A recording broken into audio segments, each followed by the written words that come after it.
dhahan Ethiopia haysata ayagana oo ahayd ogaadeen shantaasaa lagu sameeyey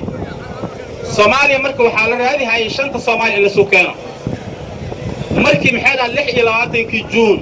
1960 ay qaadatay waqooyiga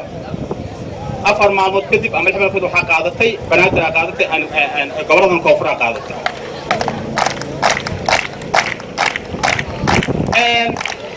waxaa la sugaayay in maxay dhahan Soomaaliya inta maxay dhahan israacdo ay kuwi kalena soo ururiyaan oo soo celiyaan kuwa waxay sugayeen odayaal aan sheekaysto waxay markii xornimada la qaatay waxaan sugaynay in guryo noo dhiso in maxay dhahan daaran noo sameeyo in maxay dhahan